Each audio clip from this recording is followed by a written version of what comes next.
Hi everyone, welcome to this little video about how to add a shoulder snap to the Marshall set top, or really any top that has a shoulder seam. That's what I did on this one for my son. Here's the one that I'm sewing now. The seaming is a little bit ugly because my machine hates this fabric for some reason, but never mind. I've reached the step where I've sewn the yokes together in 3 seams. I've sewn the shoulder seam on one side. On the other, I sewed just a little bit around the neck, and then I pressed the rest of the seam allowance. And I've sewn this center seam, again with this ugly stitching, but no problem. And now I've reached the step where I'm going to cut out the neck hole. So we want to have the snaps on the left shoulder of the wearer. That's standard. So this is going to be the back. I need to pay attention to that. And now let me just cut out the neck hole. We can speed things up a little bit because the neck hole is just marking the sides and then chopping it out. You can find, of course, the sizes that you need in the instructions. And after it's cut out, it looks like this. Let me just go press these.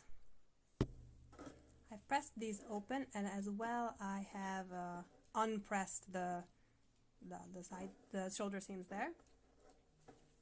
And I've also collected these extra bits I'm going to need. I have these 2 little extra bits of fabric, one for the front and one for the back. The one at the front is 3 centimeters wide. The one at the back is 6 centimeters wide, and I've folded it in half. This is a woven fabric, so I zigzagged around the edges. I also added a piece of interfacing here. You can do that or not, it depends on the strength of your fabric, basically. And here's the neckband. I've measured it to go around the neck, and I've added 2 centimeters.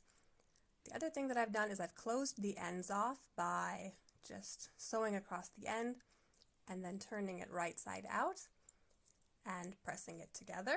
You should baste here along the raw edges. I'm not going to because I like to live dangerously, so let's get sewing. The bigger part goes to the back. Remember, this is the back, and the smaller part goes to the front here. And after sewing, this is what it looks like. I've also pressed the seam allowances away from the extra bit, so toward the yokes. And I've marked the quarters here, around the neckband. I've also marked them on the band with pins here. And now I'm going to just line everything up. Again, we'll speed it up a little bit because, yeah, you don't need to watch me pinning. So I'm just matching up the quarters. And after I've done that, I will show you how the ends work. Here at the front, I'm going to put the end right up against the seam and then fold this little extra bit back over it, stick a pin in it, and then when I sew it, I'm just going to sew straight off the end here. At the back, very similar, except I'm going to line up the end of the neckband with the fold and then fold it backwards, back over, pin it in place, and again sewing right to the edge. And the rest of the neckband you just sew as you would any other neckband. So here it is. We can turn it right side out and you'll see what it looks like.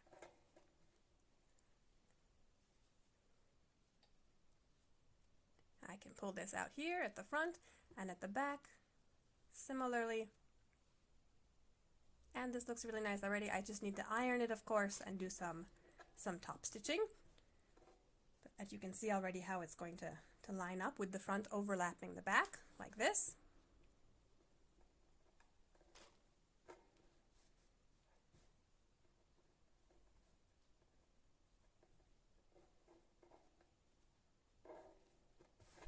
So let's go do our top stitching here. We'll top stitch around this part too.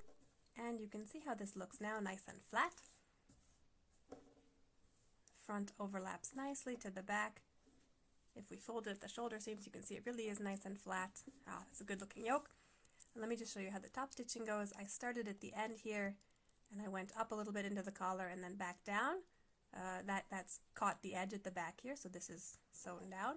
And at the back, after going around the collar, I did out to the edge to catch this too. So that's it, nice and finished. The collar is ready. Let's continue on with the rest of the shirt.